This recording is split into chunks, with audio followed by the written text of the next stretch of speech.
महर्षि अंगिरा का जीवन परिचय। आप सभी के बीच महर्षि अंगिरा बहुत ही प्रसिद्ध ऋषि हैं, जिनके बारे में पुराणों में बताया गया है कि महर्षि अंगिरा ब्रह्मा जी के मानस पुत्र हैं तथा ये गुणों में ब्रह्मा जी के समान है। इन्हें प्रजापति भी कहा गया है और सप्तऋषियों में वशिष्ठ, विश्वामित्र तथा मरीचि आदि के साथ इनका भी परिगणन हुआ है।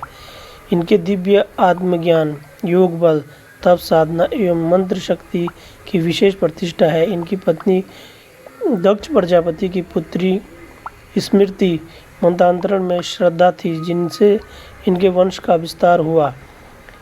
इनकी तपस्या और उपासना इतनी तीव्र थी कि इसका तेज और प्रभाव अग्नि की अपेक्षा बहुत अधिक बढ़ गया। उस समय अग्निदेव भी जल में रहकर तपस्या कर रहे थे।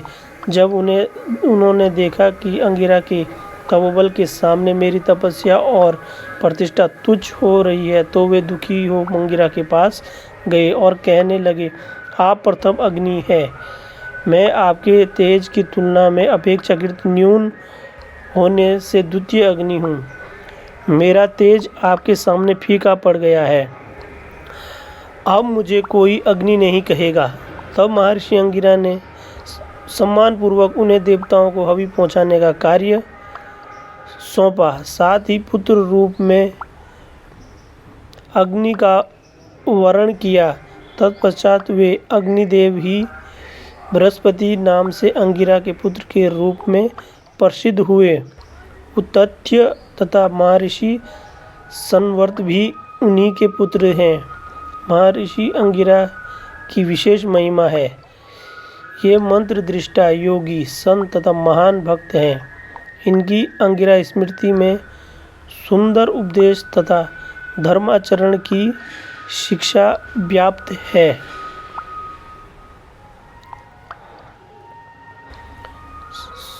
संपूर्ण ऋग्वेद में महर्षि अंगिरा तथा उनके वंशधरों तथा शिष्यों पर शिष्यों का जितना उल्लेख है, उतना अन्य किसी ऋषि के संबंध में नहीं है। विद्वानों का यह अभिमत है कि महर्षि अंगिरा से संबंधित वेश और गोत्रकार ऋषि ऋग्वेद के नवम मंडल में दृष्टा है। नवम मंडल के साथ ही ये अंगिरस ऋषि प्रथम, द्वितीय, तृतीय आदि अनेक मंडलों के तथा कतिपय सूक्तों के दृष्टा ऋषि है, जिनसे ऋषि कुत्स, प्रियमेद, सिंधुसित, विथव्य, अभिवर्त, अंगिरस, संवर्त तथा हविर्धान आदि मुख्य है। ये सभी अंगिरा के संतान या वंशज है। आप सभी को कैसी लगी महर्षि अंगिरा की जीवनी जरूर बताएं कमेंट करके। धन्यवाद।